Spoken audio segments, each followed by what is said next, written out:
Hello everybody and welcome back to your weekly PlayStation podcast, Talking the PS, where we round up all of your PlayStation and gaming news for your listening or viewing pleasure right here on youtube.com/Helix Cloud Games, or up there in the digital clouds on your podcast preference of choice.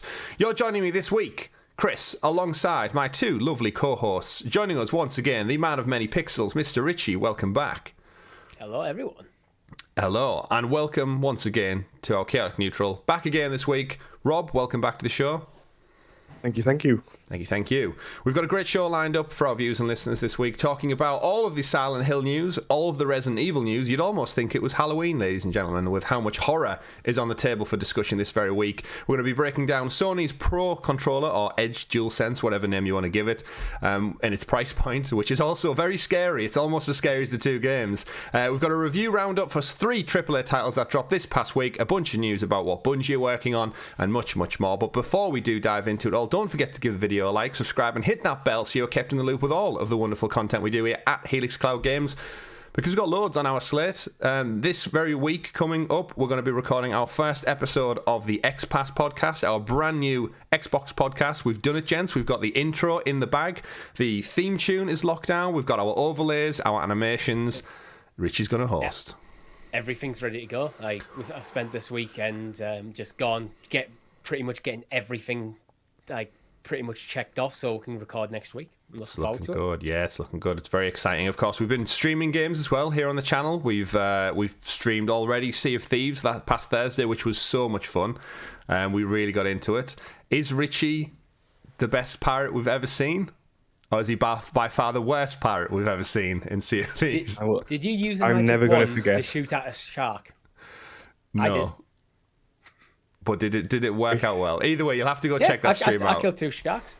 Well, either way, yeah, go watch the live stream, especially I'd say the last 40 minutes, chaos really starts to be unleashed over there. But yeah, we had a great time with that one. I'll never forget North Right. North Right. Richie's navigation north left. It was north left. Was it go north left or something? Sorry. Yeah, navigation. The ironic thing was, go watch this. It's hilarious. You should definitely go check it out. We had a great time with that one. And of course, we'll be playing more games every Thursday. You guys join us in the chat, in the game, in fact, as well. Don't know what we're playing this week, so let us know in our Discord server. We'll find something fantastic to play alongside you wonderful folks.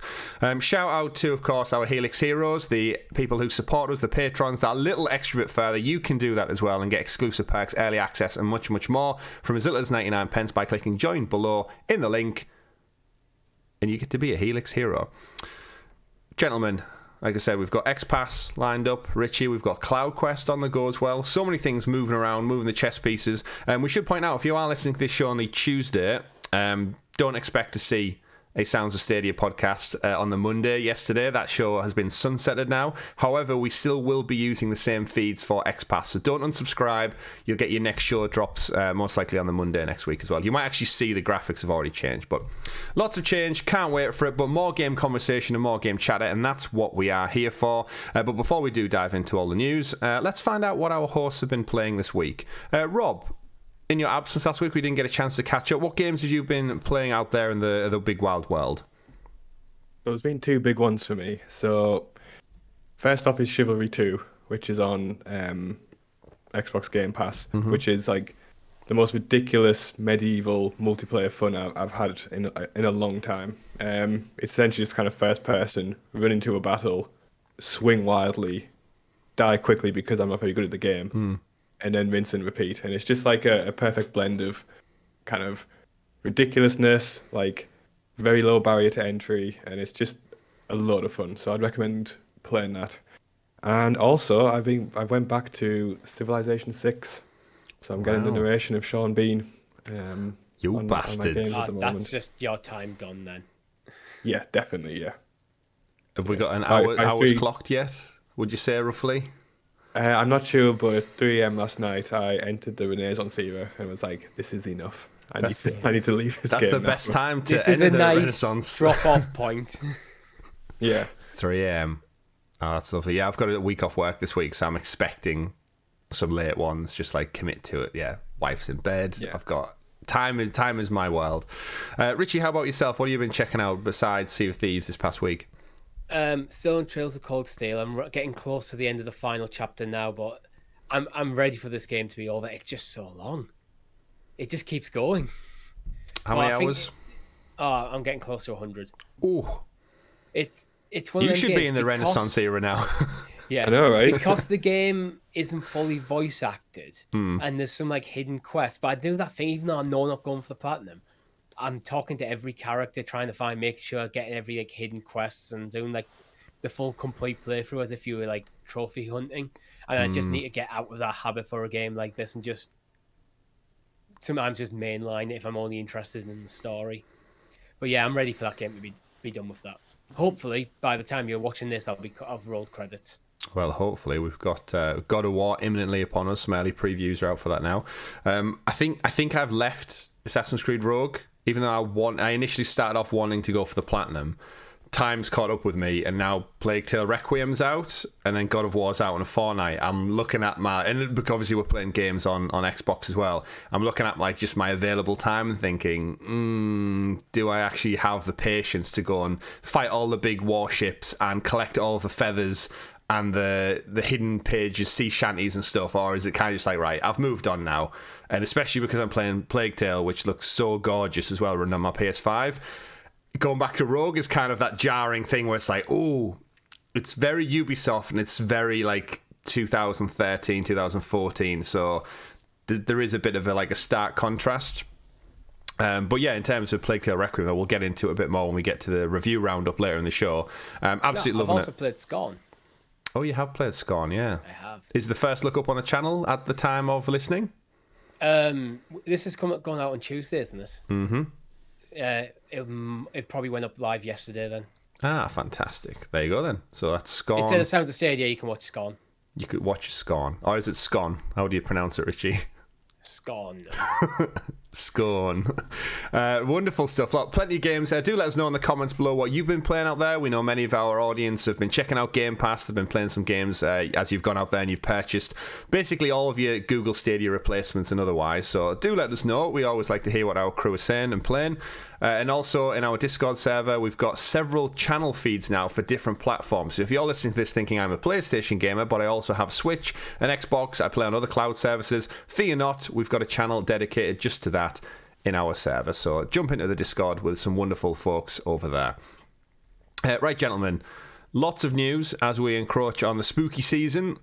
And no surprise, we've got plenty of horror news to talk about. So, Rob, if you could do us the honours of introducing us to the properly prepared PlayStation perusing points, aka the news. The news.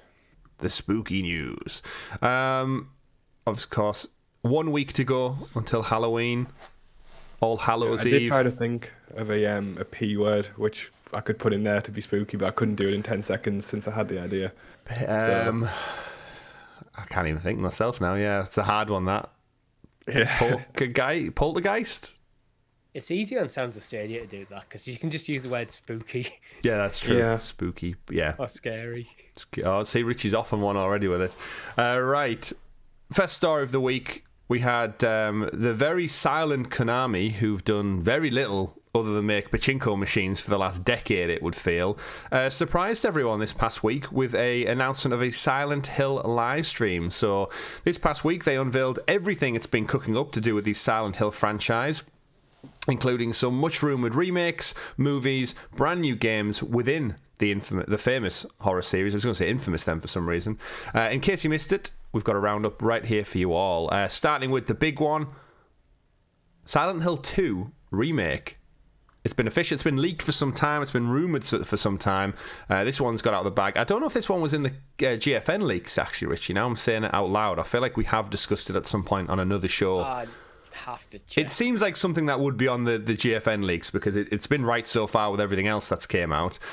Being developed by Bloober Team, of course, you might be familiar with them for working on The Medium, which actually just was part of PlayStation Plus this month. So if you've been playing The Medium and enjoying it, this Silent Hill remake could be just for you. They also did Layers of Fear and Observer, so they're quite well favoured in the kind of horror game community. They're making this kind of remake revival. So this is a Silent Hill 2 remake.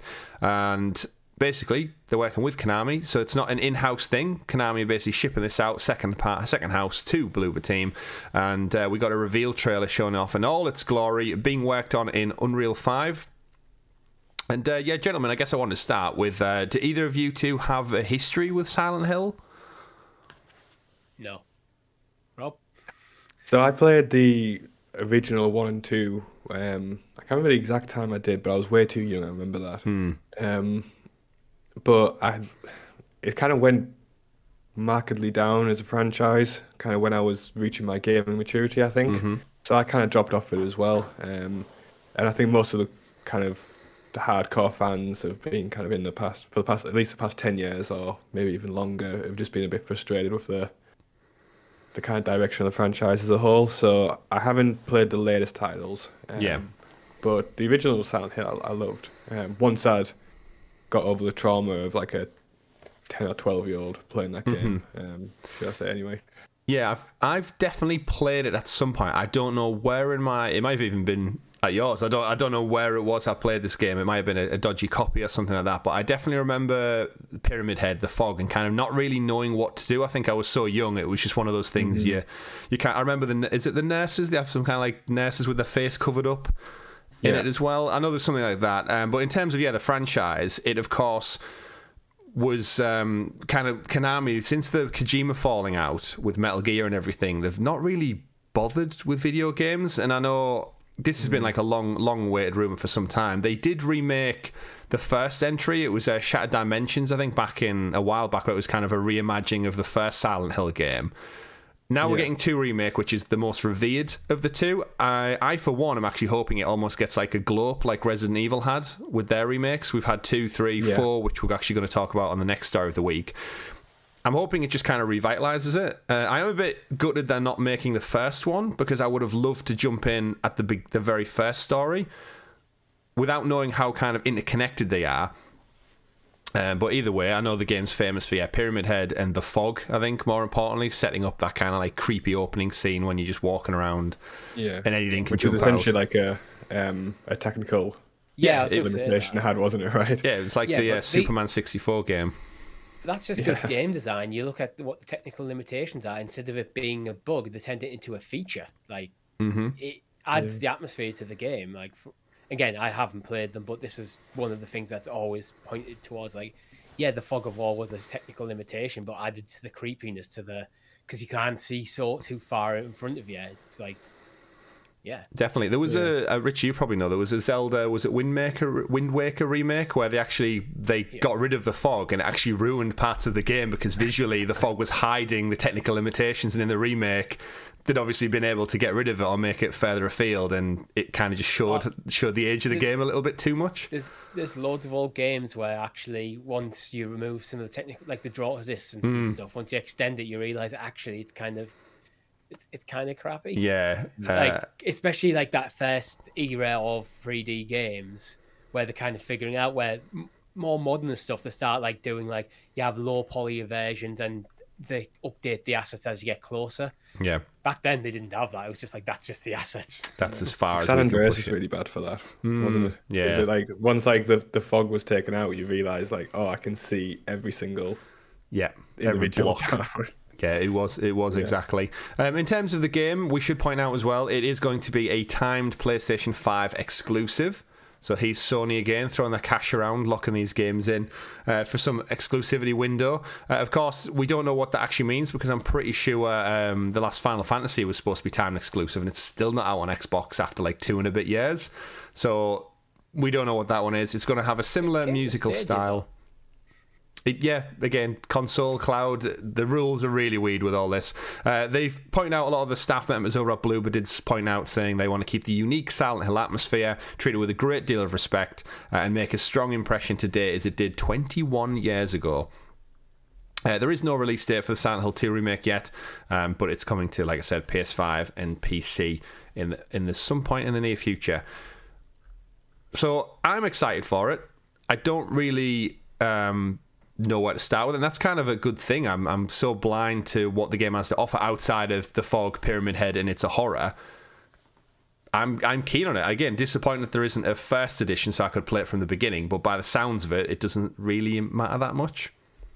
But yeah, looking forward to it. But that wasn't the only announcement we got, because if you're not going to do Silent Hill for 10 years, you might as well go all in, right, with it completely.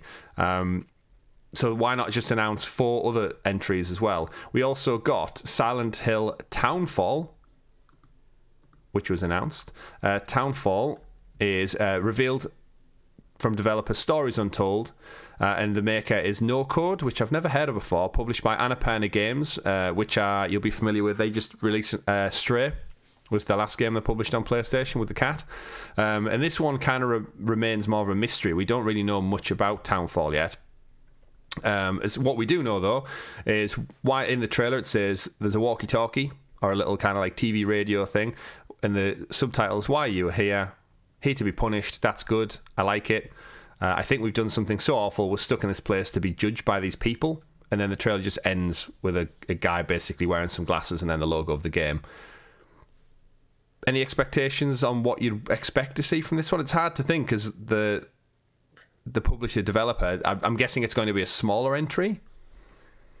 I don't know. Like it feels odd to announce 2 games in the same series back to back without any real context for how they kind of link together, or even like potential timelines for when they're going to come out. If this could be a sequel to Silent Hill 2 remake, it could be its own standalone thing.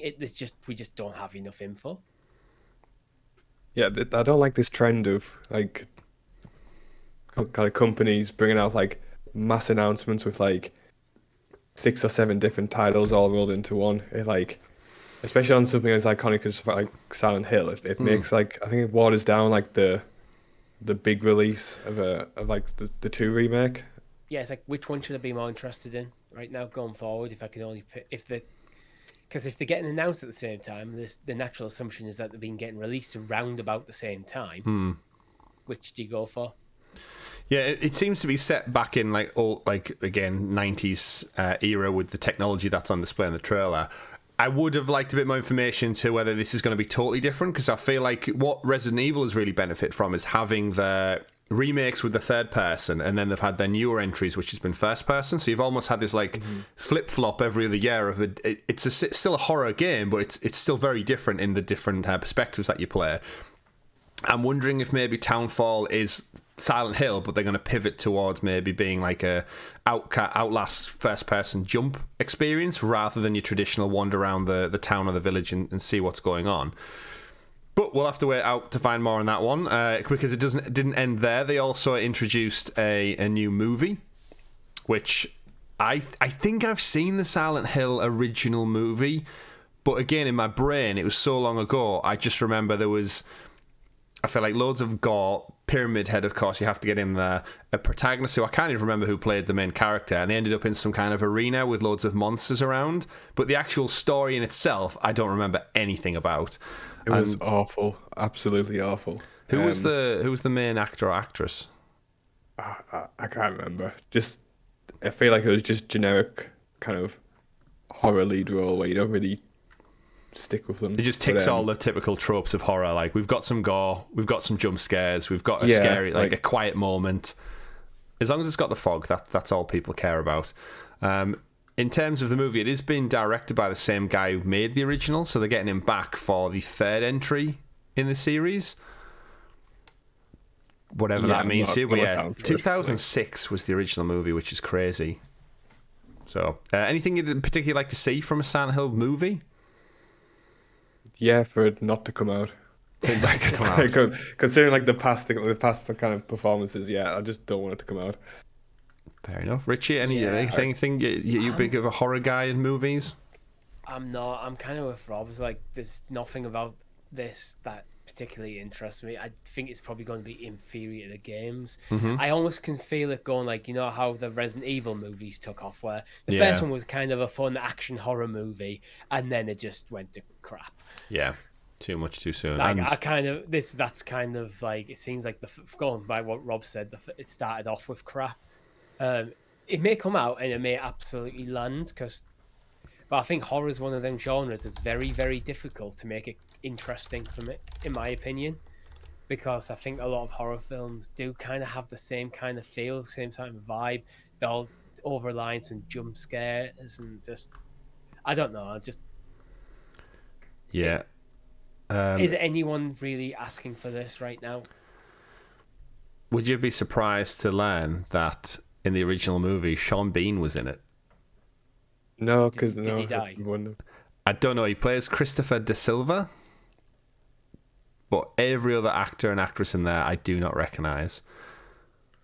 So Rose De Silva seems to be the main character. I don't know. It might be worthwhile going back and watching it just for shits and giggles on that one. But yeah, not well reviewed by the looks of it across the board. But popularity is on the rise after all these Silent Hill announcements. So we've got a new movie. Maybe it'll jump off the back of the game's success. Kind of, you get that cross-plat media synergy going. But they didn't end there. We got another announcement. If movies aren't your thing, how about a live real-time interactive series in the form of Silent Hill Ascension? So all we know about Silent Hill Ascension so far is that it is a live interactive series in which players watch together as the story plays out. You can change outcomes and be a part of the scenes. And there's a handful of companies involved with this one, including J.J. Abrams' Bad Robot Games, Dead by Daylight developer Behavior Interactive, and DJ2 Entertainment as well. Expect to launch next year, 2023. I'm getting, initially, top of my head, when they say interactive elements, I think Until Dawn. So you kind of make decisions that lead to telling you the story. However, the turnaround time, I'm almost expecting real footage, like recordings of actors sliced in with interactive things. So they're going to try and do a Telltale game, but with real footage. And, you know, was it Trapdoor was the game called? It was all like real footage rather than actual video game footage. And the fact that they're using Bad Robot, who obviously traditionally do movies, J.J. Abrams and stuff in his TV series, I think this one's going to be a total, like, it's got the Silent Hill name, but it's basically nothing to do with video games. It's just going to be actors and actresses, and you pick what happens to them. Anything else on that particular Ascension title that you two think? Again, if it's done well, it could be good, I guess. Again, it's like the amount of like solid information on any of these releases was very, very thin. So, I think my problem with this Silent Hill reveals is they haven't really revealed. They've revealed that they're working on a lot of different Silent Hill stuff, but not really give you anything concrete about any of it really, apart from maybe Silent Hill 2 remake, which even then it's like, yeah, we're remaking Silent Hill 2. So like, I really don't know. This could be something amazing and quite innovative, or it could just be something like gimmicky and terrible. Yeah, it could literally go to either end of the spectrum. Yeah, to go from nothing to so much, it's very. Again, every business trying to be MCU, saying like, this is our roadmap for the next 10 years. Like, get excited, get hyped, but they've not really proven themselves because they've been so dominant. Like, let's face it, like PT with Norman Reedus and Kojima behind the wheel, yeah, it had that hype. It still does to this day. Is one of the best horror experiences you can have, if you actually still have access to it. I did see this week someone hacked a PS5 and emulated PT through it. That's how much that game is still in demand, that people are willing to like break their PS5s for it. I can see this being like one of them straight to Netflix things where what was the Netflix show called where you interacted with it? It had what was it called? It was about 2 or so years ago. Yeah. It's it'll come to me like later in the show, but yeah, where you made your decisions based on that. I think it'll be one of them straight to Netflix because we've seen Resident Evil. I think it was a spin-off of Black Mirror. It had some kind of weird name. It'll come to me. It had is it Will Poulter in it? I think he was the guy. I think the fact that you're struggling to remember it tells you a lot about it. I mean, yeah, that too. But either way, we've got more game announcements, and this one actually did have me excited. So on the back of the kind of the TV reboot, the reboot show, whatever it's going to be, the game, and the movie, they kind of rounded this thing out with showing Silent Hill F, from Resident Evil Reverse developer, which is interesting enough because Reverse hasn't even came out yet, so evidently they're moving on to other projects. As part of the Silent Hill stream this week, a new game simply known as Silent Hill F was announced. This marks the first new mainline game for the series in over a decade. There are still very few details about this one in particular. However, we do know the story is by Ryukishi07, who does the When They Cry visual novel series, which I have heard very good things about. So as far as from a storytelling perspective, it looks like this guy could be your go-to person. His characters and creatures throughout kind of what he designs are very, very well revered. And they've also got Motoi Akamoto from Nintendo fame. Don't know if you guys have heard of him. I haven't personally. Either way, it sounds like they're bringing on some big talent for the next entry in the Silent Hill franchise. Don't know what the F stands for, but it's going to take place in rural Japan in the 1960s. And the trailer that we've seen shows a young girl who basically gradually becomes overcome by it like flowers, but it very much looks like fungus and spores, similar to The Last of Us. If anyone's got that, what's that phobia called, where they don't like holes and things coming out of them? It's like trichophobia or triphobia or something like that. You know, like pores, like when you zoom in on that, like people just don't like it. It's got that vibe to it. Poor girl, she's overcome with flowers, and then her face falls off. And that was essentially the trailer. This one, though, does actually have me intrigued. Like, the remake, I'm sure will do wonderful. Too. But there's something about the aesthetic, similar to, I think, how we liked Ronin and Ghost of Tsushima. I'm very much in that Japanese aesthetic at the moment. But yeah, Silent Hill F, 1960s Japan. It's going to be creepy, going to be scary. Again, Japanese horror I've not really been that exposed to, which is, I think, where the intrigue comes from. But yeah, Rob, you said there that does it for you. What in particular is it that grabs you about this one? It's just a bit of everything. I thought this was like by far the strongest kind of trailer we've seen from Silent Hill in a while. It's actually, I think it's like set obviously different, like away from like the main kind of plot and protagonists, which is also good because it's a lower entry for me as well, which is really good. And also like the developers who are on it, they also worked on the Resident Evil 2 and 3 remakes. Oh, okay. And also 7, so they've got like a bit of pedigree behind them.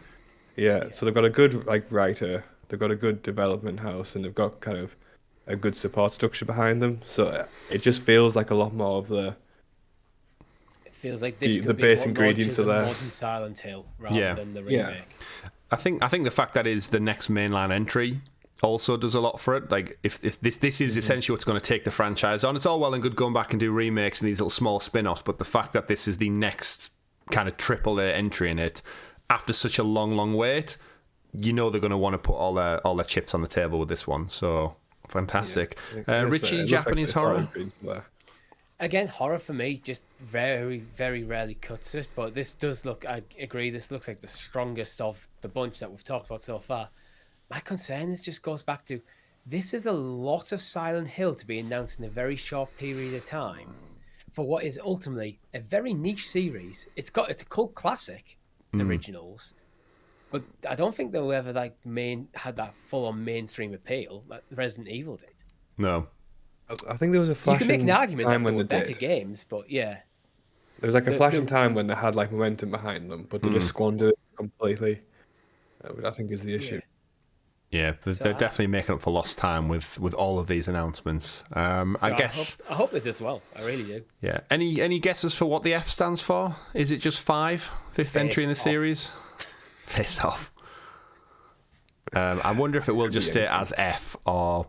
Yeah. They're like, I can see a trailer where it says Silent Hill F and then it kind of pans out and the F like burns away to more letters or something like that and we get the proper Flora or something. Yeah, could do. Yeah.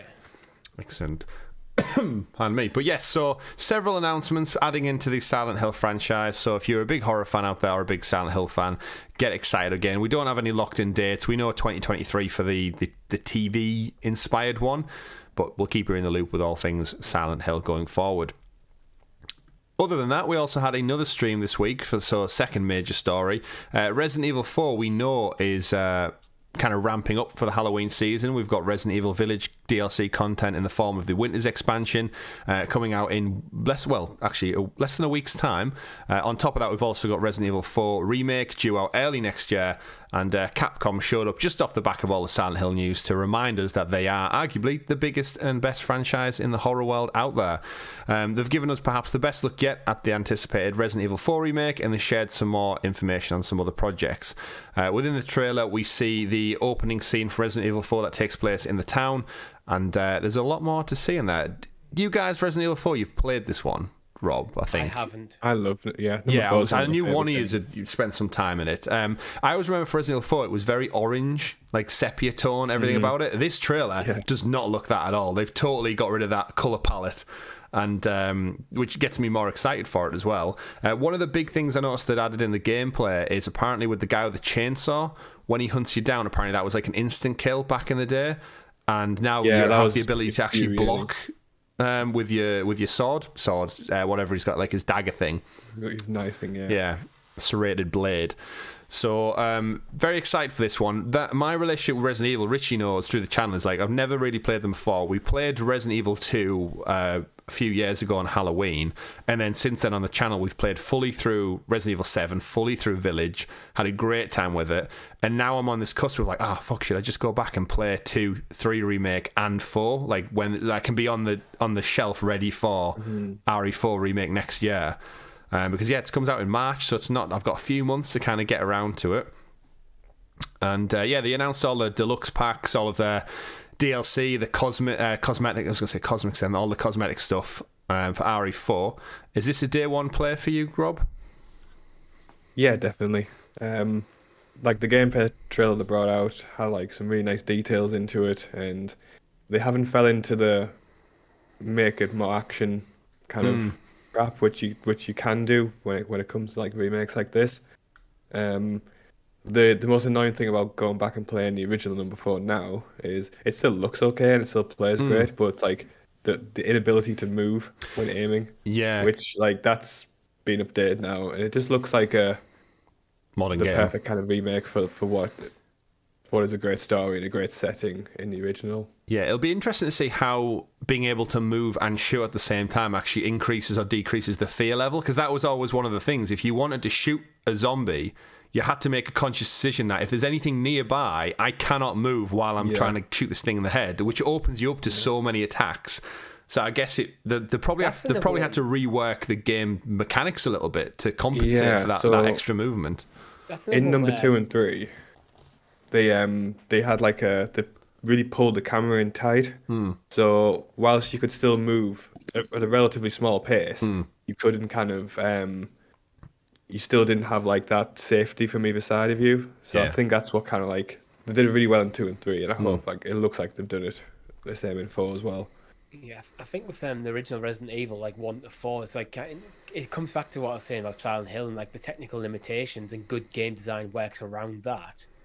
So like not being able to aim and move, that's like kind of a trope of like the first games, but it did really much add to the tension, made you feel like quite weak as a power, so you never really felt overpowered. In the remakes, as you mentioned, Rob, they pulled the camera really close in. So, like, in tight corridors and stuff, you don't have this big open view, so you can't see things coming up for a mile. So it does have the same sort of stress level. But I'm looking forward to this, because the original is rated in the top games of all time, and I've never played it. Yeah. Again, that's what I love about a good version of it. Yeah, exactly, like the ultimate one. That's what I absolutely love about it. I know there's loads of criticism for like remakes and reboots and all that kind of thing, but if you missed out on it first time round, it's the absolute best. Because like, I'm never going to go back and dig out Silent Hill 2 remake for the PS2, PS1, PS2. Yeah, back from that, it's like I'm not even though I've got a PS2, I could probably find a copy on eBay for £10, £15. I'm just not going to do it. But if you repackage it and make it from the ground up and say it's available on your PS5, that's like it's well revered and all. It's got all the early reviews and stuff, and it's going to have hype. Like, yeah, why wouldn't you? Like they dropped the Metal Gear Solid remakes when they finally pull a finger out and get round to them. That thing is going to print money. Yeah, I don't get the criticism of like remakes and remasters, because it introduces games to like a new audience, and like take Last of Us. I felt like when that was coming out, the remake of one was like, I don't need to play this game right now. I'm not like, I wasn't excited for it coming out, so I just didn't bother. And it's fine. But then in the future, if I want to play it again, I'll probably pick it up at that time. But because I understand it is like the ultimate way to play. So it's like, if you don't want to play the game, just don't play the game. Yeah. If you want to save money, go buy the original, like 2014 version and just play that, even though it's inferior. This is for me. Resident Evil 4 Remake is for me, because this is a game I didn't play. I was aware of at the time, but I never played it. I know it's in the top rated games of all time, so I do want to have that experience. This is literally for me. And most of the time when you go back to those old games, you go back for the story and for like the kind of the atmosphere and things like that. You very much tolerate the controls and the feel of them because you have the no other nostalgia choice. powers you through. Absolutely. Yeah. I tried to play. So when me and Richie did the 7 playthrough, I got the Resident Evil original on my Switch. I don't know what version. I think it's like the 3rd time they remade it for Nintendo. I think GameCube got a remake, and then I think Switch had a port of the GameCube one. But when we were playing it, I think we'd played Resident Evil 2 for Halloween. I thought, I want to go back and experience the first one. My God, the tank controls. I just couldn't. I played for about an hour and a half and just... No, I'll wait for a full remake. I think tank controls were never good. They probably weren't even good when we were kids and you were playing, but you just didn't know any better. You hadn't experienced better yet. Yeah, absolutely. They were not a good way of playing like a 3D game. But when you're trying to play a 3D game with just a D-pad, because that's what the original Resident Evil was, you're limited. You're limited to it completely. Speaking of things that we are limited to, Winter's expansion, I mentioned it for Village. That's also coming out imminently. Remember, that does come with the ability to play the entire campaign of Village in 3rd person, amongst loads of cosmetics and customization options for the multiplayer version online, the takedown modes and such. However, they have revealed that even though you can play it in 3rd person, you will not be able to see Ethan Winter's face still. So if you try and pan the camera around, he will hide his face. Like, you look away or something like that, and it's just like, why not just make a character model for your protagonist in this AAA game? Like, if you're going to do 3rd person, just give the damn guy a face. Like, why are you hiding it? Like, what is the problem with giving him a face? We can see every element of his hair and his head and his ears and his chin and his jaw, but just not the eyes, the nose, and the mouth. Like, why? I really don't get it. Either they've done this for the memes, like how they've never revealed his face, or let's just have it like, oh, we'll hide it. Or maybe they've done it just like... It might have just been done because I haven't actually give the character a face. So rather than programming the face, we're just programming an animation. It could be narrative. Maybe there's something in Resident Evil 9, which is not announced yet, that is important. What is him having a face? He's quite a mysterious character. We don't actually know, despite playing through 2 games with him, we don't know that much about him. Yeah, but I think it's a weird oversight. And then when someone's announced we're going to do a 3rd person one, they've either probably looked at, like, I'd imagine they have looked at faces for him, and then they've just not been able to settle on one. But it's just weird that now you can play through this game in 3rd person mode, and I should point out the cutscenes are still in 1st person. So it transitions into 1st person for the cutscenes, so you don't see them in a different perspective. And I just think it's a bit like, now that promise of the whole game being playable, it's kind of a bit lackluster for me now. So we can't see his face. And also the fact that, Richard, we don't know whether we actually have access to this content, being 2 people who own the game on, of course, the soon-to-be-dead Google Stadia. I actually put out a poll this week on Twitter asking, will the Resident Evil Village Winter's expansion arrive next week? Because, again, we purchased the game, so it should be included with the game. Out of 73 votes, the final tally came in at 9.6% people think yes, the DLC will come. 90.4% of people think no, it will not be arriving on Stadia this week. So not long till we find out. But I guess me and Rich will probably be playing this elsewhere without a face. Yeah. Well, this is the thing, because I've promised to play through this game, but that is only if it comes to Stadia. I'm not buying Resident Evil Village again. I don't have any real intention of doing that. That's fair. That's fair. Yeah. So I hope it comes to Stadia, so we can do the content that we've planned around it. But I'm sure we'll find some other horror game to play, if not. However, that wasn't it. Don't rest on that one, because our Reverse, again, the game that should have been out over a year ago now. 18 months. That's crazy. 18 months of promised DLC or launch content. It wasn't even DLC originally. It was supposed to launch with the damn game. May the 7th, 2020. 2021 is due to come out. That's the day Village came out. Ouch. It's had a bit of a reboot in the form of they've lost the cel-shaded look. They've gone in just, I guess, normal graphics for Resident Evil now. It'll be launching on the 23rd of October in line with the Winter's expansion. And yeah, we're going to see what it actually looks like. They've done some tweaks to it. Obviously, it's been back in the oven for, as Richie said, 18 months. I'm kind of over ReVerse now, if I'm honest. Like, again, it's that thing where it was promised, it should have been there, should have been able to check it out at launch, and yeah, I just don't give a shit anymore about it. I wonder if that's because we're not really covering that much Stadia anymore. So like the appeal was like, this is going to be quite a fun multiplayer game on Stadia, and that's also 18 months. I just think it's the Mafia problem where, because I've moved on. Like, why should I care about ReVerse when RE4 remake is like 4 months away? I'll just wait for that now. Like, I don't want to play it. Like, there's better multiplayer. Without even playing it, I guarantee there are better multiplayer games out there I would rather invest my time in. And like, this is going to be all the Village players. Are they really going to go back? Because you've got to imagine the audience who played Village at launch, finished the story, they've moved on with their lives. Why would they put the game back in or reinstall the game just to go back to play some like half-assed multiplayer that they've not really knew what to do with since they announced it? I always get worried about a game where games get delayed. That's fine. It's with games like ReVerse, it feels like it was the concept of the game that test audiences didn't really vibe with. Mm-hmm. So when conceptually your game isn't received well, how much fixing can you actually do? Yeah. Like, I just think the support as well, it's at this point, it's kind of like just put it out to die. Like, we can't keep working on this game. They have confirmed it's going to have cross-play support, which I'm sure will help boost its numbers. And there is a seasonal roadmap with release, launch, and updates 1, 2, and 3. But even looking at the updates, like update 2 is +1 survivor, +2 costumes, plus challenge mission 3, and more.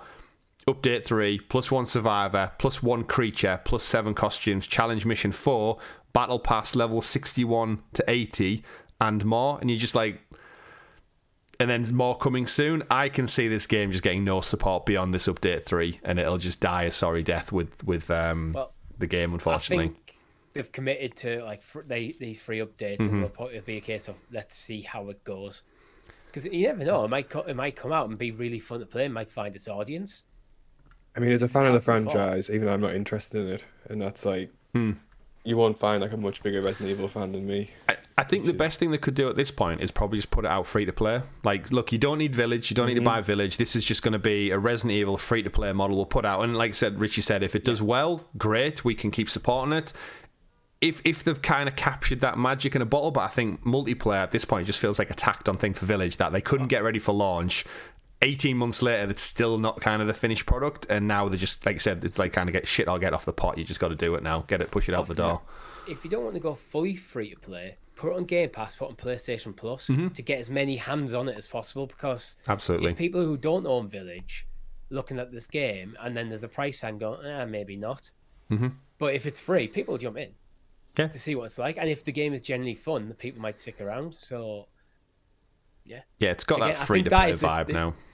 I think that's the trick with multiplayer games. You need to get people to jump in day one to kind of like have the game ready to play day one, and have people find a way of getting people to jump in. Very true. One thing I won't be playing day one is with the DualSense Edge controller. Sony announced this week, after the tease 2 months ago, we finally got a launch price for the DualSense Edge. Launching on January 26th, 2023, it will cost, if you're in the UK, £210. Those of you in Europe, that is $240. And in the United States, that is $200. Additionally, if you need any replacement sticks, they will be available for £20, €25, and $20 respectively. For your money, you'll get the controller, a braided USB cable, 2 standard caps, 2 high dome caps, 2 low dome caps, 2 half dome back buttons, 2 left back buttons, a connector housing, and a carrying case for it all to sit in. Gentlemen, £210 for a controller. Need I point out that you could buy a Xbox Series X for £10 more with a controller? Ridiculous, right? Like, what's the justification here? Like, how can this be worth the DualSense is an amazing controller, and it's probably before now the best, like, in terms of the technology in that controller. It's the best I've ever experienced. I argue the Stadia controller is more comfortable, It's not a better how can controller, this be though. how can this be worth 4 times as much? Yeah, you can pick up. Can't comprehend where's the justification for this unless you have more money than sense. DualSense. More money than DualSense. A controller on Amazon right now in the multitude of colours they've got out goes for £54.95. So yeah, you are genuinely talking about 4 times. You could either have 4 controllers, brand new. You could have every single colour of DualSense almost for the price of this one. And bear in mind I keep calling it Pro controller. It's not. It's the Edge controller. It only comes in the standard colour as well, the white and the black, like the typical PS5 aesthetic. It's one of those things. It's high tech. I get it. It's like VR. It's like the Steam Deck. It's expensive technology for tech enthusiasts, essentially. There's little Timmy out there ain't getting this thing for Christmas with his PS5. But like you said, Richie, if you are one of those people who just has cash to burn, which loads of people are in that fortunate position, I guess it's the best, right? I think the only thing I can think about for this controller is you are the sort of person who has cash to burn and you like to flex that, and you happen to be a gamer, so like, oh, I'm going to buy a massively overpriced controller, because like £60 is already expensive for a controller. Mm-hmm. This is like, I other than just having the bragging rights, oh, I've got the DualSense Edge, I can't really think of, or if you are a professional gamer, where the small advantages of having this controller over standard DualSense could be to your benefit, then maybe. But I think for like 99% of people, this is just stupid. Yeah, it's an interesting one. I can see again. Yeah, I think if you're in the competitive scene and you want it, I've never been one for understanding the extra. But I don't have the brain capacity to deal with all the extra paddles and all that kind of stuff. I will clarify, the Series S, by the way, is £250, so I do apologise, but it's an extra 40 to get the console with a controller. But I still think it stands. Yeah, if you're paying that much for it, you need a very specific reason. It's interesting as well because you can only get it in that base colour, whereas we know Xbox have their design labs, which their Elite 2 controller you can now customise. So it seems like Sony's making the right moves, but they're just doing it behind the scenes. But not behind the scenes, sorry, behind the times a little bit. Because this is very much like your tech enthusiast, small market. They're not going to ship millions of these controllers. Mm-hmm. If this was a fully customizable controller, then I could almost get the price tag. So if you could, like, every controller's like built to your exact like specs, like this is how I want my controller to look, like Design Labs. Yeah, maybe, but it's still pricey. Yeah, so in comparison, the Xbox Elite Series 2 wireless controller comes in at £142. So again, not cheap by controller standards, but it still is over £60 less.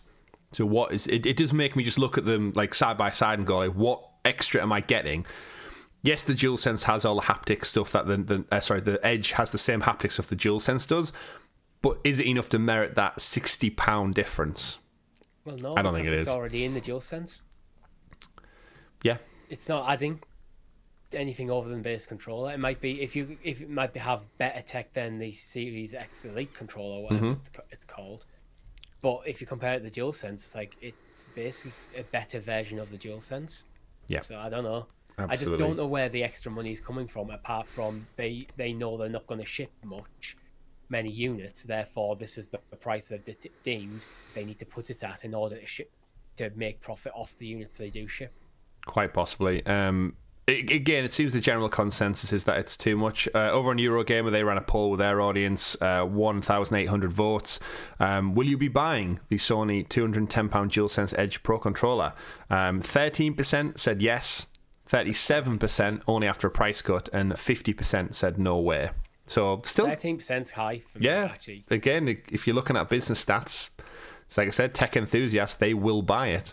So who are we to argue with them? Give them their fancy clicky buttons and flappy paddles. Moving on, though, to the next story of the week. Final Fantasy 16 had a new trailer drop, the Ambition trailer, this past week to give us a fresh look at the world of Valisthea, if I'm pronouncing that right, as well as another glimpse at some of its Acheon battles taking place within the world. In each of the world, there is warring kingdoms.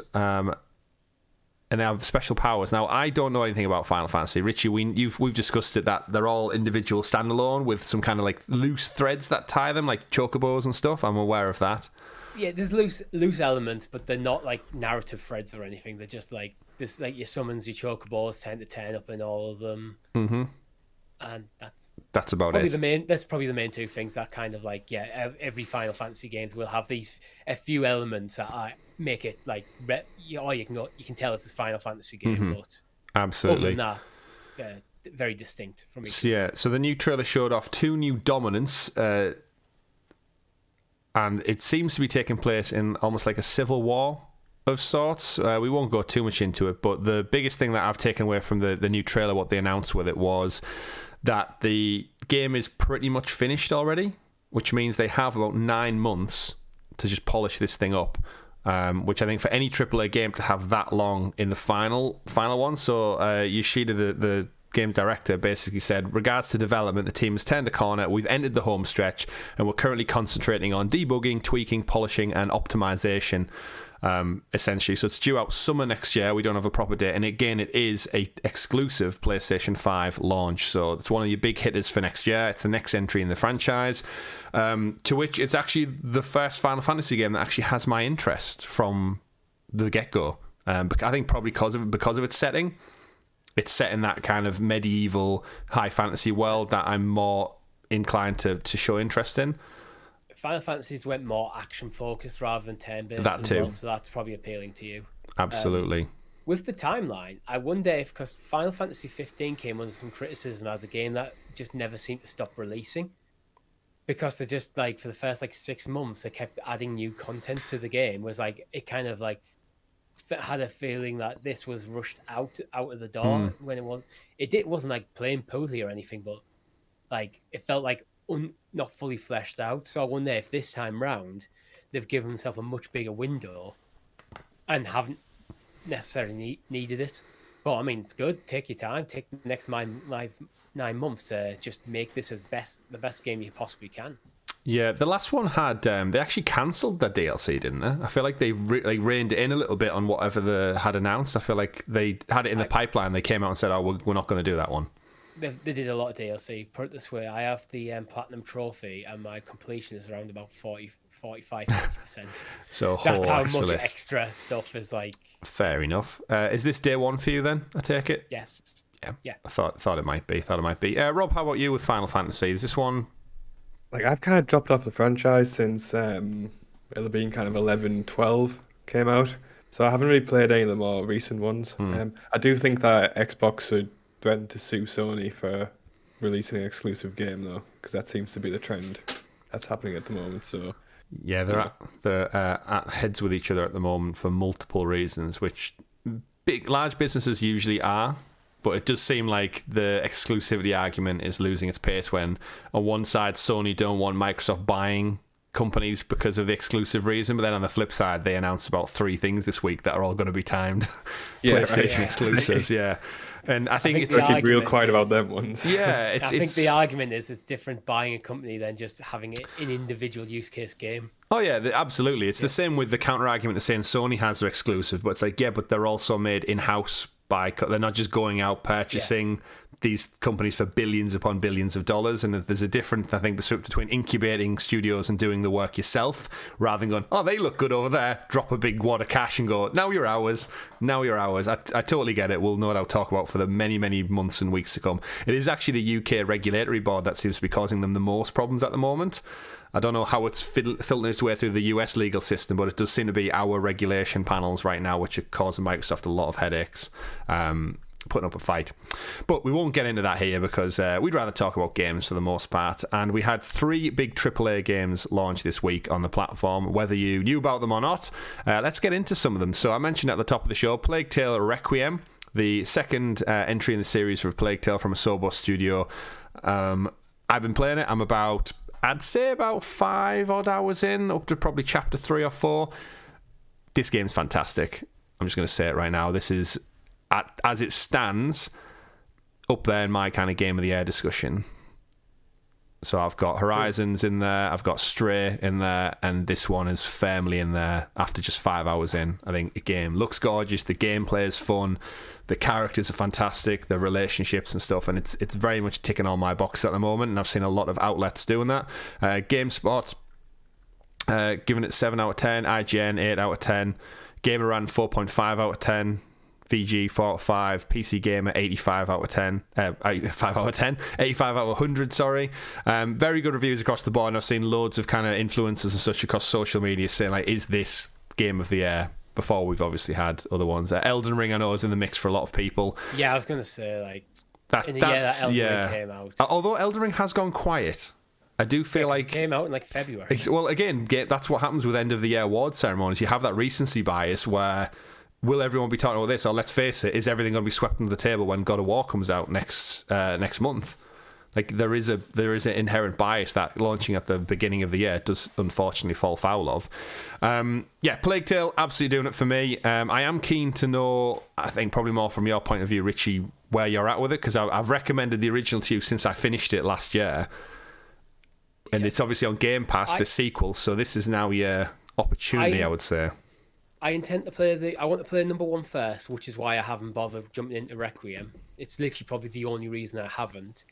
But if you remember before, I actually went back on my PlayStation Plus live, and it seems like for some reason I must have just missed the month that I came to PlayStation Plus, so I don't own number 1.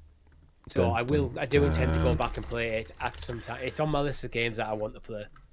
Yeah, it's definitely it's in your, like, we've got similar tastes in terms of what we like, and it's definitely up there. With the first one. Rob, did you manage to check out Plague Tale Innocence? No, not yet. But as you said, with it being on Game Pass, it's in that kind of backlog, along with dozens of other titles on Game Pass to kind of take a look at, really. My biggest shame is that Plague Tale Innocence, the first one, left Game Pass about a month and a half prior to this launch, and I feel like that would have been... Like, if you're I'm very curious behind the scenes, we'll never know, but if you're at Xbox, is it more beneficial to have the original on Game Pass all ready to go, or is it more beneficial to drop the original game off of the subscription model so that people might buy it outright ahead of the sequel launching? Like, I'm very curious to think, like, the business and the analytics behind which would be more beneficial, because, like, realistically, I've seen loads of people jumping into Requiem going, oh, Requiem's so good, I'm 7 hours in, I'm absolutely loving it, but then they never played the original one, and I'm thinking you're missing out on so much of the story and the character development having only, like, started the second one. And I think there's definitely something to be said whether it benefits or detracts from being available on the same subscription model. I think the argument would be, the ideal would be, because you know the game's coming out, if you're excited coming out, he's the original one for free on Game Pass. Mm-hmm. You play that first in time for it to come out, but if you didn't do that, then you've missed your window now, get on Game Pass, and now you kind of, if you jump into the second one, enjoy it, you might want to go back and play through the original, which means then you'll probably buy it, which seems to be what they've done. It kind of sucks for me because it came off Game Pass before I had Game Pass. Yeah. So, like, if it was on Game Pass now, once I finish Trails of Cold Steel, I've got because it's only fairly short, isn't it? It's about 20 hours long. 15 or 20 hours. I might be able to fit it in before God of War.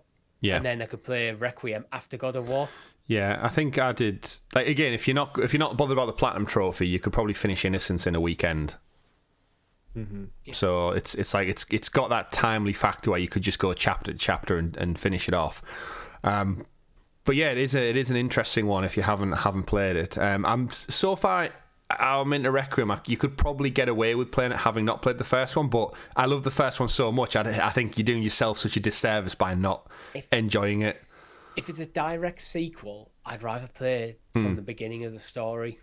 Absolutely. I mean, a good game, you should be able to jump into that game and know where you're at and just continue and play through, but you will always miss something. You will indeed. It'd be like jumping into the MCU now. Oh God, yeah, that's far well, maybe worse. maybe not that exaggerated, but imagine if you just jumped into the MCU in Phase 2. Yeah.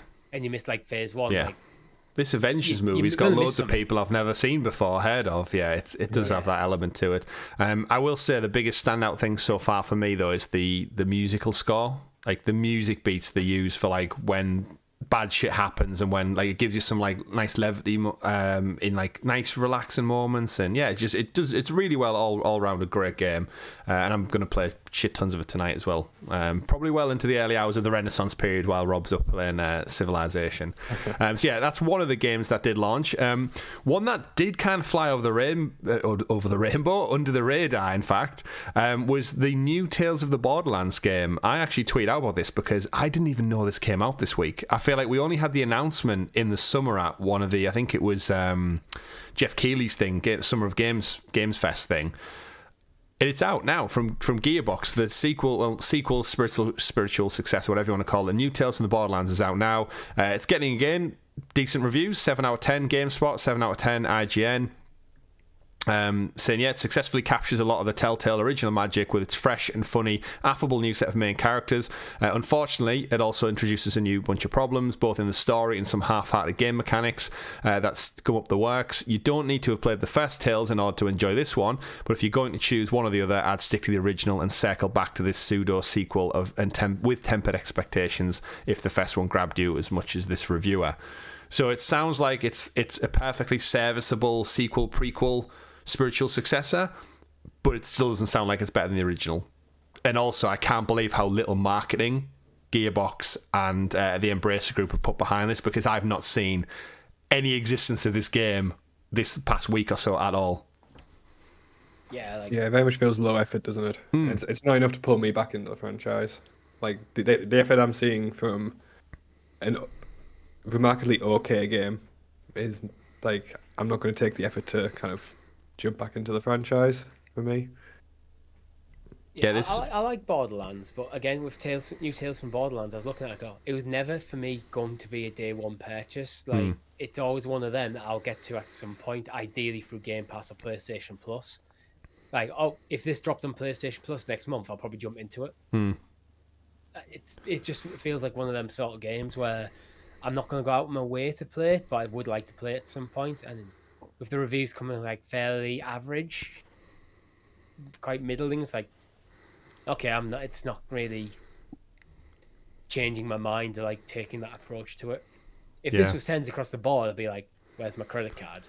But yeah, it's interesting to think how much marketing has an impact on a game as well. Like, I feel like I would have a lot more hype for this game if I knew it came out this week. Like, and I'm someone who's clued in. I'm literally, like, me and Richie and Rob, like, actively scour the social feeds for news articles and stories to pull these shows together. And if I'm doing that and I didn't even see anything about this, I think it was one tweet from another journalist or something saying that what this game came out, ? And that made me think, I saw oh your shit, tweet. Yeah. That's how I found it. Oh crap, yeah. It is, and that's maddening if you're trying to get your game in the public eye to millions of gamers, and the people who are clued into the industry didn't even know it was out. Like, I've seen no one talking about it across all the typical podcasts I listen to, and you're probably the same, Richie. I've seen God of War preview coverage. I've seen Plague Tale Requiem stuff. I've seen Call of Duty stuff because of all the stuff going on with Xbox and that, and some FIFA stuff. Not a peep from this, which is probably damning to how much money they've spent on the marketing, to their detriment by the sounds of it, because I think this is going to be one that's going to be swept under the radar. And like Richie said, people will play it in like 6-7 months' time when it inevitably drops on PS Plus or Game Pass. But is that great for the developer? Probably not.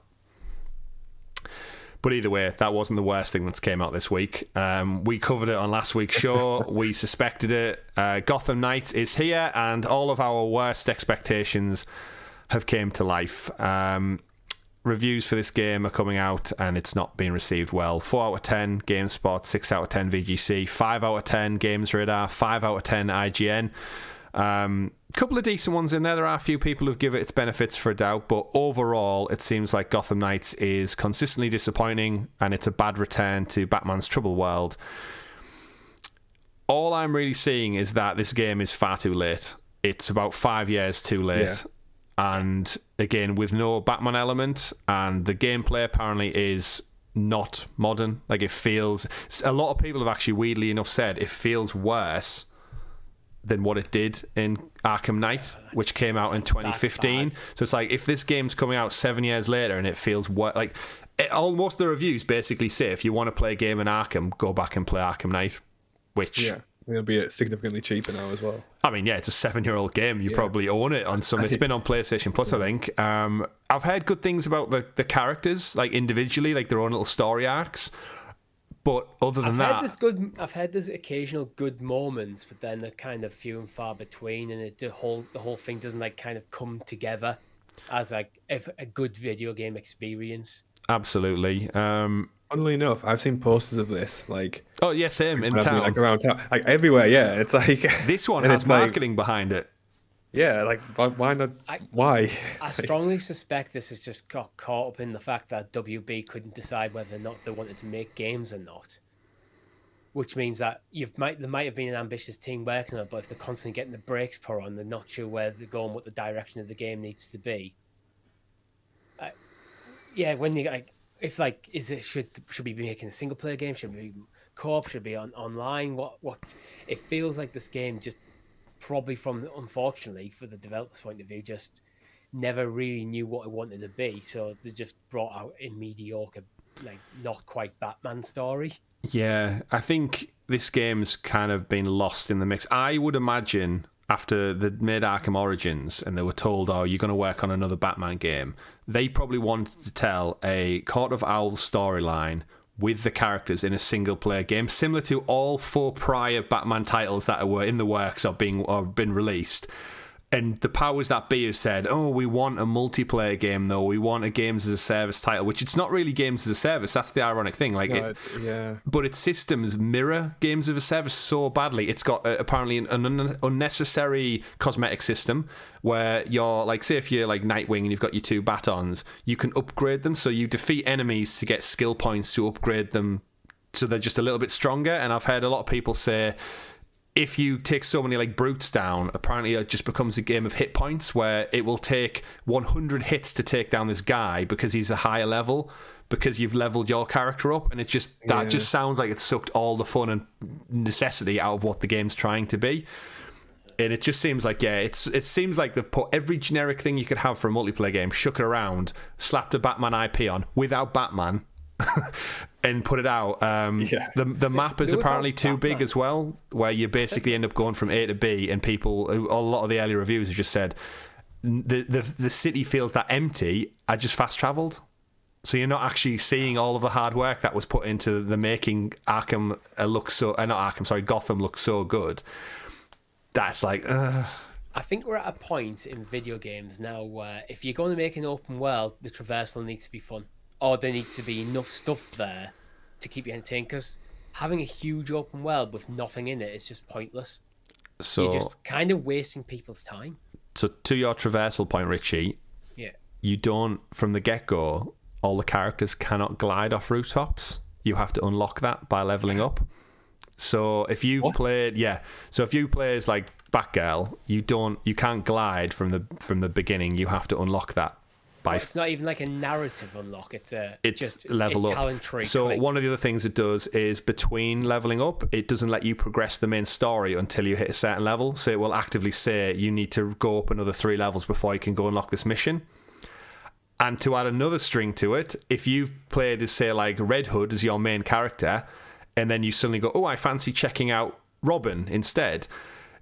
Robin doesn't level up at the same time, so you will go back to a level 1 Robin without the glide functionality, without any of the other perks you've unlocked. Stuff, like, where it feels like it feels like left over from like, because things like I mean, not Destiny. If you jump into, say, World of Warcraft now, like the epitome of a games as a service. Mm-hmm.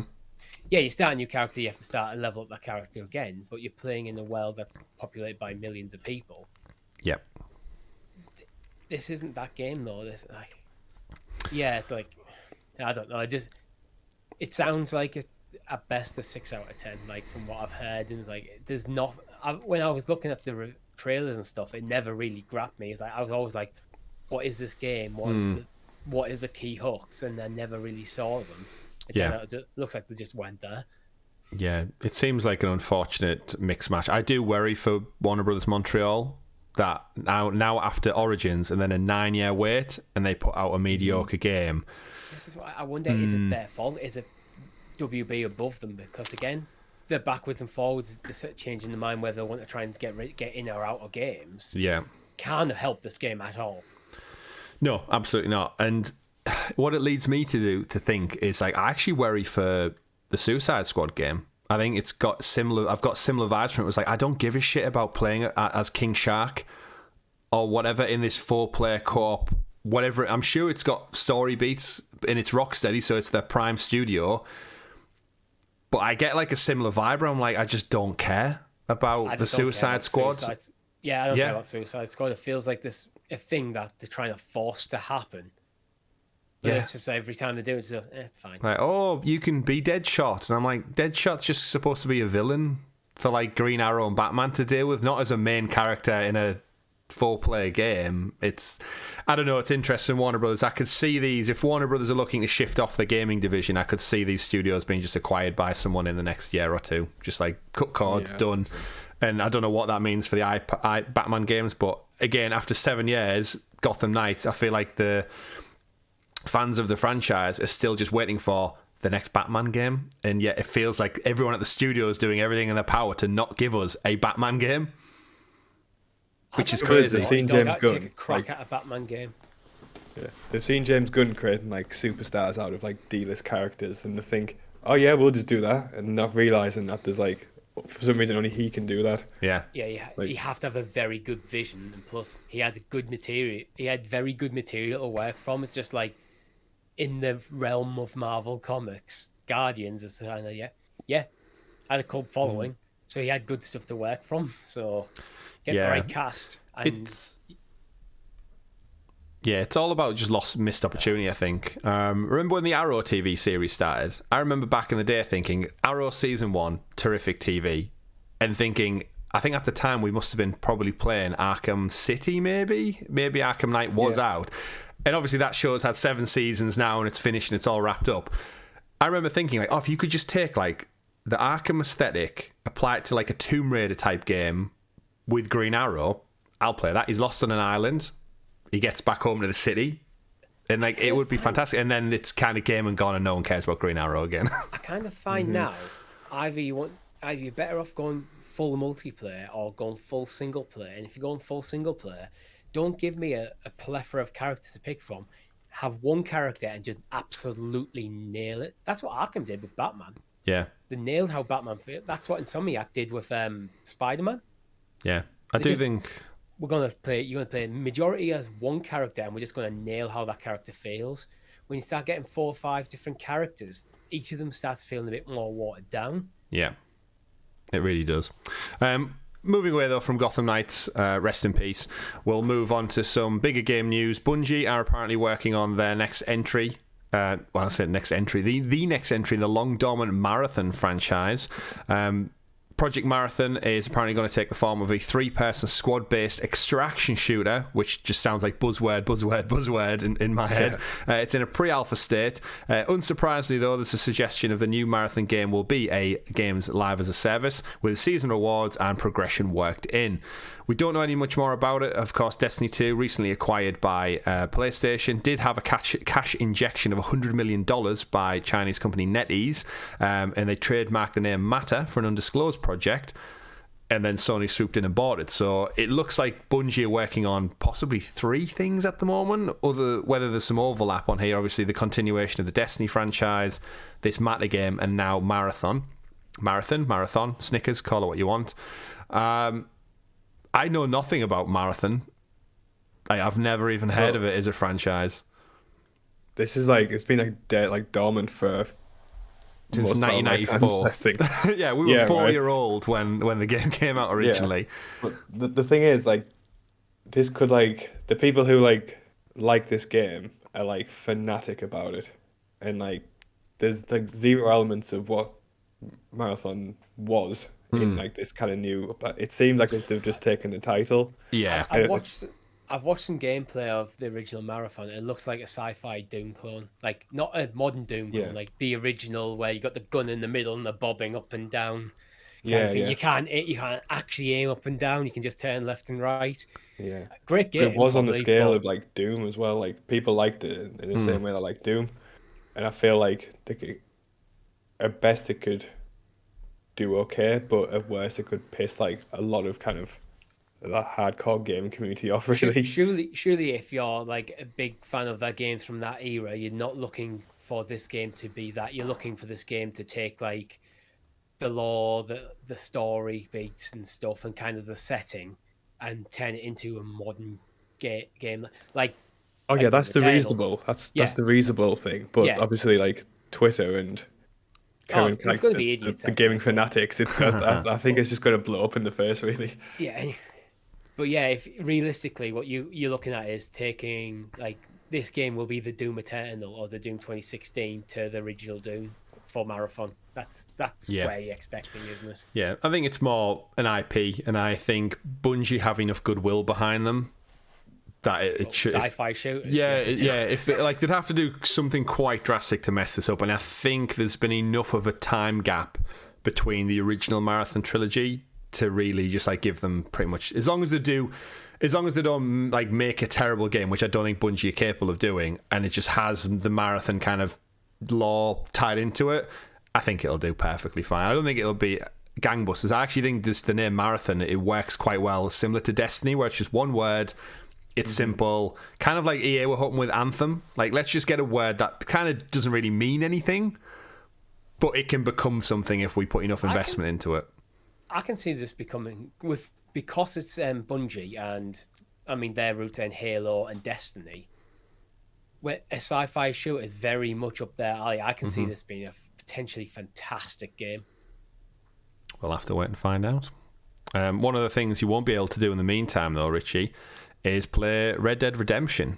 Our next story of the week, one of our final stories of the week, in fact, is that Red Dead Redemption has just left the PlayStation streaming service after 6 years of availability. It was one of the launch PlayStation Now titles, one of the big hitters they got back in the day to showcase the power of the cloud, and it's finally left after 6 years. So for those of you who've recently just signed up to the PlayStation Plus Premium tier, you've got cloud gaming. Well, guess what? You can't play Red Dead Redemption now.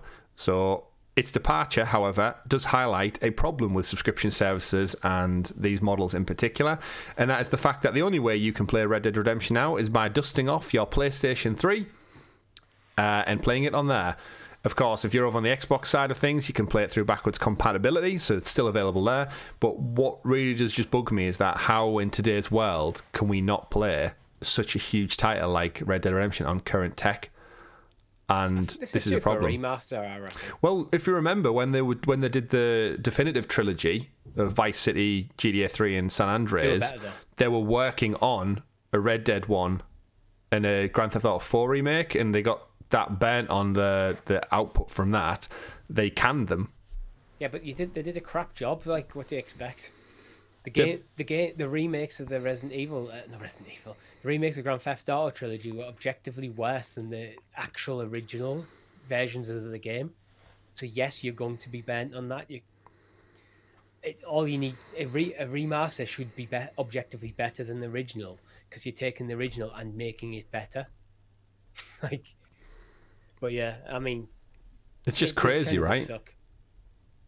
Like, there's just no way of playing it. Like, because they haven't got PS3 emulation. I'm guessing Rockstar haven't renegotiated with Sony to keep this on the PlayStation Now offering, because they still haven't given it a name. It's just PlayStation Premium Cloud Streaming, we think.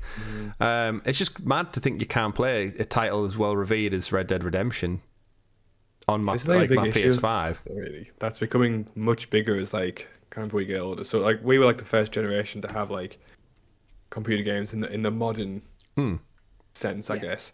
And post the game industry crash, with ET and the Atari and stuff. But all these titles now are just, no one's actually figured out a way to kind of archive them and have them available, because it's a different medium compared to kind of archiving film and music and things like that, and no one's really kind of figured it out in a big way yet. Yeah, we did a cloud quest on probably actually a side quest on this actual topic, where how could Stadia be used to kind of help with video game preservation. Yeah, it's a different one, because obviously with video games you have the input element. With music and TV and film, you can store it somewhere, and to watch it you just get it out and you click play, and it's it's still there in all its encapsulated entirety. With a video game, it needs that element of input. You need to play the game to experience it, which then brings like controller compatibility, file size, more important. Like, let's face it, a full album, like Michael Jackson's entire back catalogue probably doesn't even cover the opening sequence of Red Dead Redemption in terms of like memory capacity and size. So it's a problem, and I think what you were pointing out there, Rob, with a first generation who also has nostalgia as part of it. Like back in the day, did anyone give a shit about going back and playing them? Not really, but now I think like Red Dead Redemption's got such a big fan following and a fan base, and so do many other IP. That's not only why we get remakes and remasters, because there's a want for experiencing these things again. Mad. But, there's no good answer to it yet. And well, the thing is, if PlayStation aren't looking at cloud as the way of driving the industry forward, but cloud for them is a good way where PS3 was notoriously problematic in terms of compatibility issues that they've never managed to solve. Cloud gaming seems to be the solution to that. So games that are locked on the PS3, especially, the easiest way to do is literally to have them on the cloud server. So this is like kind of the opposite of what you want. Instead of this game leaving, you want more games like this from that era coming to the cloud. Yeah. And then that just opens up a can of worms with another conversation of like, is it the business models that are impacting it? So have Sony, for all we know, could have went to Rockstar and went, can we just keep Red Dead on there for another 6 years? Can we just renew this contract? And Rockstar went, yeah, give us $10 million. And Sony went, whoa. We only paid X amount for this one. Rockstar will go, well, our product's good enough. We think it deserves it. And Sony don't want to pay that much. And then it just goes. And that's, again, we've highlighted with Game Pass. Game Pass is wonderful for many, many great reasons. But as we found out earlier in the show, Plague Tale Innocence, it left Game Pass. So now Richie's got that situation where, do I pay £30 to buy the game outright or not? And there is a bit of a fractured kind of business model that the power almost like swings like a pendulum. Sometimes it's on the platform holder, others it's the developers. Xbox side of the conversation, I have a choice. I can still go buy the game. True. On the PlayStation side, I can't. That makes it a very different scenario in my mind, because, yeah, okay, this game's no longer on the service, but I still have access to it if I want to pay for that access. That's why I'm not as too bothered about a Plague Tale Innocence leaving at Games Pass, where things like on PlayStation or, for example, Amazon Luna, one of my biggest criticisms is that you don't have that a la carte model. So if a game leaves the service, it's just gone. Yeah. That's why you should always keep stuff. If I want to play Red Dead Redemption, I just have to dust out my PS3, wherever the hell it's at, and boot it up. I wonder if Undead Nightmare is impacted by that, because that was its own game, right? I also don't know if that's on there. But either way, one of the games of the service that keeps going is our last story of the week. The Sims just gone free to play, or is going free to play. I can't remember now what the date was of that. EA have given a super early, in fact, tease of the next generation of the Sims game known as Project Rene as part of a Sims Summit stream event. That's right, the Sims gets a yearly Summit live stream where all fans of the franchise get together and reflect, talk about renewal and a bunch of other things. And the next generation Sims game as a creative platform will be reimagined in the years to come. They didn't really show anything off. They've just mentioned about, though, they have a growing team working on the project. It is in development. It's in tandem with The Sims Mobile as they keep building on that, and The Sims 4, which, as I mentioned, just gone free to play, so they're probably expecting a big rise in a player base with that one. Notably, EA explained that while Project Rene can also be played solo, it is going to be designed with a shared world experience. So I don't know what that means for The Sims, but The Sims, for me, hasn't ever changed in all the years since its inception. It'll just always be a constant. Yeah, it doesn't. That's the thing. It's just, it is, The Sims is just what it is. They're going to be adding more things into it. I think Sims 4 is going to get babies at some point. Like more, like I know babies exist in the world, but they don't do anything other than stay in their basket, from what I'm aware of. Whereas now apparently they're going to have their own personalities and traits. And they do. You're right. They do. So this is going to feature some more stuff. So it looks like The Sims isn't going anywhere, but EA making it clear that this isn't the last entry in the franchise. But I think it's time. I think it is time for Sims 5. Like, Sims 4 is an old game now. Like, but as we learned on the show, Richie, it still makes many, many millions for EA. As a title, now it's gone free to play. It's going to bring an interesting world to the mix. So, but that's all we have time for on this week's show, this week's episode 19 of Talking the PS, your weekly PlayStation podcast where we round up all the PlayStation gaming news for your listening or viewing pleasure. If you want to join the channel, don't forget to like, subscribe, hit that bell and click join below so you can be one of our Helix heroes and support us that extra bit further. If you don't have any cash to toss our way, do not fear. We have a wonderful Discord full of fantastic like-minded gamers out there who you can chat and get to know too and game with all the way. Coming up this week, we've got a live stream on Thursday. We don't know what game we're playing yet, but we do. Richie, we also have an episode of CloudQuest that our Helix heroes get up to 6 days early access to. Just like this very show, actually. You also get access to this a few days early, depending on when we record it and edit it and publish it. And more importantly, X-Pass will be launching next week. So get excited for all your Xbox and Game Pass and cloud gaming news rounded up as well. This very show, just in green, is how I like to look at it. If you don't like blue, we'll get a green version of it out instead. Thank you very much for watching, everyone. My name's been Chris. I've been Richie. And I've been Rob. We've been Helix Cloud Games. Thank you very much for watching. Have a great week. And remember, everyone, play whatever makes you the happiest. Goodbye. Bye. Bye-bye.